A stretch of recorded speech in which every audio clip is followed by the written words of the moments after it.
Hey everyone, before we dive in, don't forget to subscribe to my channel for more stories of resilience and truth.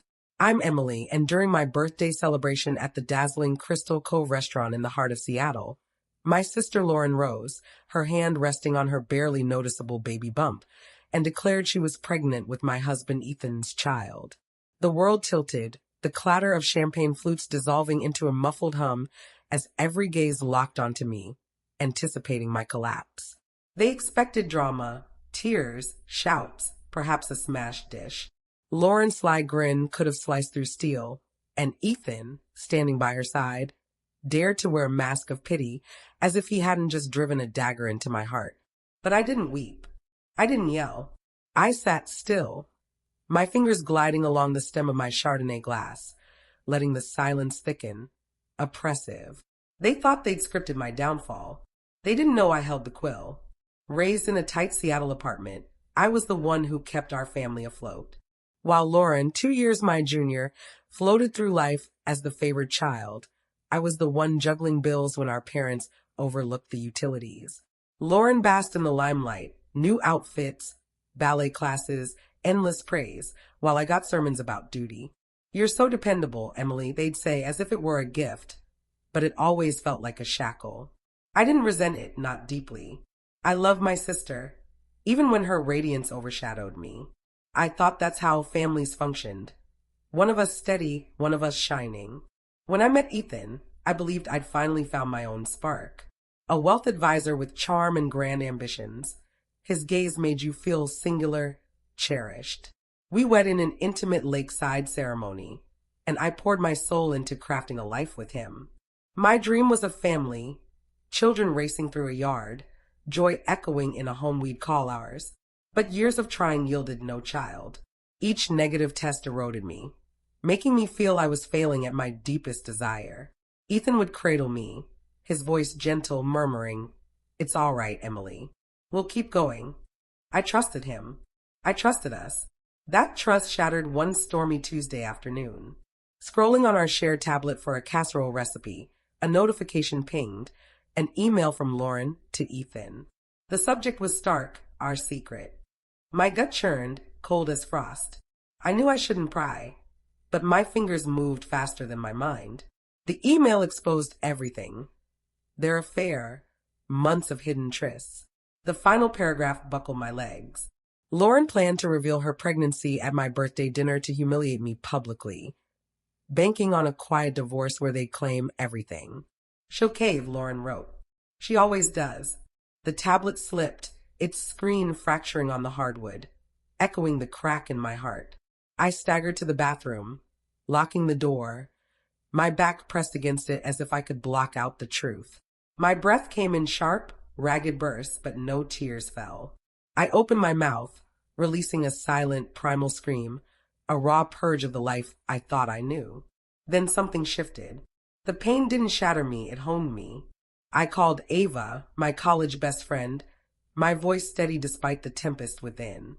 "Ava," I said, "it's happened. They're trying to ruin me." Her voice crackled with concern. "Emily, where are you?" "Home," I replied. "But I'm not folding. I'm going to dismantle their world." The weeks after discovering that email were a haze of fury and clarity, like balancing on a razor's edge between breaking and battling. Ava arrived that night, her fiery curls bouncing as she stormed into my apartment, ready for war. "We need a strategy," she said, pacing, her paralegal mind already in motion. I sat on the couch, the cracked tablet still on the floor, and spilled it all. Lauren's betrayal, Ethan's deception, their plot to disgrace me. But a memory from a year ago gnawed at me. Ethan and I had been trying for a baby for years, each failure a silent wound. I'd urged him to get tested to check for medical issues. He resisted for months, dismissing it until he finally agreed. He went to Pacific Health alone, returned with red-rimmed eyes, and held me as I wept. "It's not me, Emily," he'd whispered, his voice heavy with what I thought was shared sorrow. "The doctor says I'm fine. It must be you." I carried that burden for a year, believing I was the flawed one, my body a failure. Every medical visit, every test, I blamed myself while Ethan played the devoted husband, stroking my hair, vowing we'd endure. That lie was a cruelty I couldn't unsee now. Ava, I said, my voice like steel, I need the truth from Pacific Health. Ethan's results from last year. She frowned, tucking a curl behind her ear. Emily, that's protected by HIPAA. It's tricky to access. I'm his wife, I snapped, my hand shaking. There has to be a way. Ava nodded, eyes narrowing. Give me a few days. I'll find a crack in their walls. It took 2 weeks of relentless digging, phone calls, sifting through Ethan's old files for consent forms, and Ava's savvy navigation of clinic rules. One evening, an email arrived with a PDF. My pulse raced as I clicked it, my cursor hovering. The report loaded, and I scrolled to the summary. Patient exhibits 0 sperm motility. Diagnosis, azoospermia, sterile. The word struck like a blow. Ethan wasn't just a traitor, he'd let me believe I was the problem, knowing he could never give me the family I longed for. My hands trembled, not with grief, but rage. If he could lie about that, what else was he hiding? That question consumed me.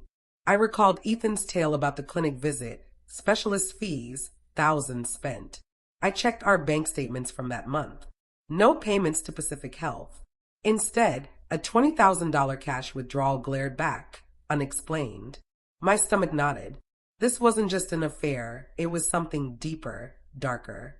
The next morning, I met Ms. Harper, a private investigator with a quiet, scholarly air, in her cluttered downtown office. I don't care about the affair, I told her, sliding the bank statement across her desk. I know he's cheating. I need you to trace that money. Find out where it went and anything else that's off. She nodded, her gaze keen. I'll get you answers, Miss Emily. As I left, the Seattle rain drenching my jacket, I felt a flicker of something new. Not just anger, but control. Ethan and Lauren thought they could crush me, but they'd misjudged me. I wasn't the weak sister they dismissed. I'd been holding things together my whole life, and now I'd unravel theirs. Ms. Harper delivered 2 weeks later, her report hitting my inbox like a primed explosive. At my kitchen table, with Seattle's gray skyline beyond the window, I opened it. The numbers painted a grim tale. Ethan had created a dummy account, funneling funds to Lauren her rent, her car, the luxury bags she flashed online. But the real blow was a $200,000 transfer from Ethan's company account, embezzled to a title company for a house in Tacoma now in my mother's name. My mother, who always favored Lauren, was complicit in their plot. This wasn't just betrayal. It was a calculated scheme to strip me bare. I called Ava, my voice quivering not with tears, but with icy determination. They're not just taking my marriage, I said. They're stealing my life. Ava was at my apartment within the hour, her laptop open, helping me connect the dots, the house, the money, Lauren's pregnancy. My mother's role cut deepest.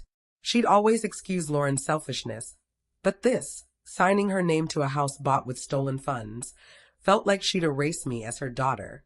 Over the next few days, my fury sharpened into a weapon. Ava and I rehearsed my speech for the Crystal Cove dinner, practicing until my voice held steady. You've got this, Ava said, her eyes blazing with pride. They're not ready for you. I nodded, gripping the 2 documents that would be my arsenal. Ethan's medical report proving his sterility and Harper's financial report exposing the fraud. They sat in my purse, a silent vow of reckoning. The night before the dinner, I stood on my balcony, Seattle's lights shimmering against the night. I felt the weight of my family's betrayal, Lauren's jealousy, Ethan's lies, my mother's collusion. But I also felt strength. I'd always been the steady one, the fixer. Now I'd fix this, not with screams or pleas, but with cunning, precision, and unrelenting force. As the city's glow reflected off the water, I whispered, tomorrow they'll see who I really am. Crystal Cove glittered with chandeliers and smooth jazz, a haven for Seattle's elite to celebrate their triumphs. My birthday dinner should have been a joy, but as I sat at the polished oak table, surrounded by loved ones, it felt like stepping onto a battlefield. Lauren stood, her hand on her belly, her voice syrupy with false warmth as she announced, Ethan and I are starting a family. Ethan's hand rested on her shoulder, his eyes flicking to me with that feigned pity I'd once mistaken for love. The room hushed, waiting for me to break. I didn't. I took a slow sip of wine, letting the moment linger, their smugness souring under my composure. I stood, raising my glass, my voice steady as the chandelier's glow. To family, I said, pausing to let the words sink in, and to truth.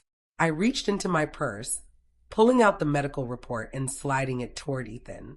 "What's this?" he asked, his voice taut, fingers hesitating. "The truth," I said, loud enough for all to hear. "From Pacific Health. From last year." His face paled, his hand frozen above the paper. He knew.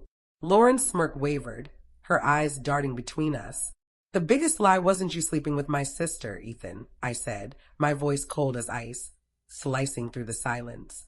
"It was letting me believe I was why we couldn't have a child." A gasp swept the table. Lauren's hand fell from her stomach, her face crumpling as the truth landed. Ethan was sterile. Her pregnancy wasn't his. Her eyes flicked to him, then to me, her triumph replaced by dread. I turned to my mother, who sat stiff, her wine glass trembling. "And Mom," I said, my tone softening to something deadly. "That Tacoma house is charming. But when Ethan's firm investigates the missing $200,000, they'll come for it." The room exploded. Ethan lunged across the table, face twisted in fury. "You liar," he roared, but security guards seized him, pulling him back as he thrashed, cursing me. Lauren sat frozen, hands shaking, tears streaming. My mother's sobs broke the quiet, her head in her hands. I felt no pity, only a fierce, blazing victory. I'd been the quiet one, the dependable one for years. Tonight, I was a tempest. I grabbed my purse, Ava already at my side, her hand steady on my back. As we moved toward the grand doors, Lauren clutched my arm, her voice a frantic plea. "Emily, please." I looked at her hand, then into her desperate eyes and pulled free. "Savior, please," I said, my voice flat. "Final. And call the real father. He deserves to know." The doors closed behind me, muffling the chaos of the life I was leaving. For the first time in years, I breathed deeply, the Seattle night air crisp and cleansing. The months that followed were a storm of legal battles, depositions, and paperwork, but it was a clean break. Ethan's firm, eager to avoid scandal, settled generously, their payout enough to begin anew.